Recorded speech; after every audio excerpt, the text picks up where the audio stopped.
बिस्मिल्लाहिर्रहमानिर्रहीम अस्सलाम वालेकुम। आज हम बना रहे हैं खशखश की करी और ये करी बहुत मज़े की बनती है और इसका टेस्ट भी बहुत अच्छा होता है।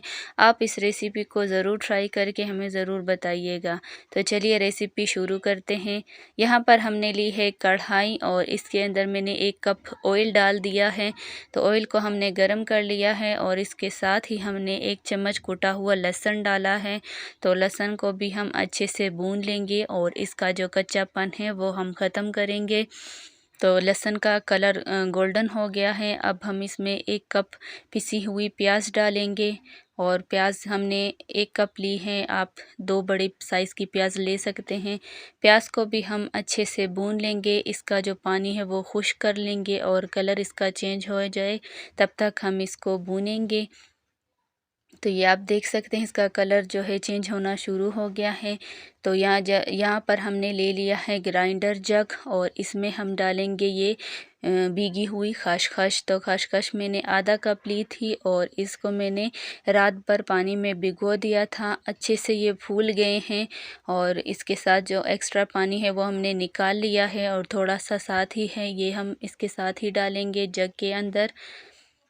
तो हमने सारा पेस्ट खसखस का जग के अंदर डाल दिया है और अब हम इसमें टमाटर डालेंगे।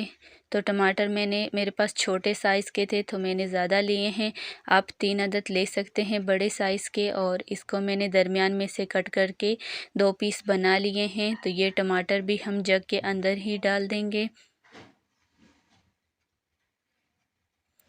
और साथ ही हम ये अदरक का छोटा सा टुकड़ा डालेंगे जिसका हमने छिलका निकाल लिया है और ये है 5 से 6 हरी मिर्चें, ये भी हम जग के अंदर ही डाल देंगे और इसका हम अच्छा सा पेस्ट तैयार कर लेंगे।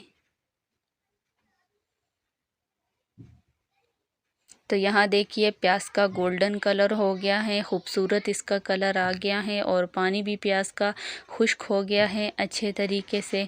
तो अब बारी है इसमें मसाले डालने की और अगर आपको लगे कि ये प्याज जल रहे हैं तो आप इसमें थोड़ा सा पानी डाल सकते हैं। तो यहाँ पर आप देख सकते हैं हमने थोड़ा सा पानी डाल दिया है। अब बारी है मसालों की, तो हम इसमें डाल रहे हैं 1 चम्मच राई दाना साफ़ करके हमने डाल दिया है और आधा चम्मच हम डालेंगे हल्दी का पाउडर और ये है हमारे पास 1 चम्मच कुटा हुआ धनिया और ये है हमारे पास कुटा हुआ कुटा हुआ ज़ीरा हमने डाला है 1 चम्मच। कुटी हुई लाल मिर्ची हमने डाली हैं 1 चम्मच और ये है साबुत गरम मसाला हमने डाला है, गरम मसाले का पाउडर बनाकर हमने डाला है 1 चम्मच। और अब हम इसमें डालेंगे नमक। तो नमक आप अपने टेस्ट के हिसाब से डाल सकते हैं, मैं यहाँ पर 1 चम्मच डाल रही हूँ। तो इसको अच्छे से हम मिक्स कर लेते हैं और इसको मसाले को भी अच्छे से हम भून लेते हैं ताकि इसका जो कच्चापन है वो ख़त्म हो जाए और तेल ऊपर आ जाए। तो यहाँ पर आप देख सकते हैं तेल ऊपर आ गया है और मसाले का जो कच्चापन है ख़त्म हो गया है, अच्छे से ये मसाला भुन गया है हमारा। तो अब जो है हमारे पास हमने पेस्ट तैयार कर लिया है उसका खसखस और टमाटर वगैरह का, आप देख सकते हैं अच्छे से इसका पेस्ट तैयार हो गया है। तो खसखस जो है बड़ी मुश्किल से पीसते हैं, तो अगर साबुत रह भी जाए तो कोई मसला नहीं है। तो ये पेस्ट अब हम इस मसाले के अंदर शामिल कर देंगे।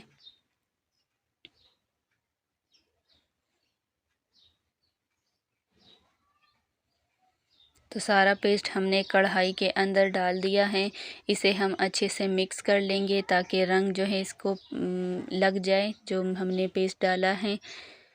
और जो टमाटर वगैरह का पानी है वो भी अच्छे से खुश्क हो जाए। और ये जो जग के साथ हमारा मसाला लगा हुआ था उसमें हम थोड़ा सा पानी डाल लेंगे और मिक्स करके वो भी हम इसी मसाले के अंदर ही डाल देंगे। तो अच्छे से अब हम इसको पका लेंगे ताकि इसका जो पानी है वो खुश्क हो जाए। टमाटर हमने कच्चे इस्तेमाल किए थे इसके अंदर, वो भी अच्छे से पक जाएं और पानी भी खुश्क हो जाए। तो अब जो इसका जो तेल है वो ऊपर आ जाए और पानी खुश्क हो जाए तो हमारी करी जो है बिल्कुल तैयार हो जाएगी। तो यहाँ पर आप देख सकते हैं तेल ऊपर आ गया है, टमाटर वगैरह का पानी अच्छे से खुश्क हो गया है, गाढ़ा हो गया है। तो ये करी हमारी बिल्कुल तैयार है सर्व करने के लिए। तो अब हम इसमें थोड़ा सा हरा धनिया जो है वो ऊपर से स्प्रिंकल करेंगे ताकि कलर भी इसका खूबसूरत लगे और जो है अच्छा सा इसका टेस्ट भी इसके अंदर ही आ जाए। तो ये आप देख सकते हैं इसके ऊपर हमने हरा धनिया स्प्रिंकल कर लिया है। तो अब हम जो है इसे सर्व करेंगे।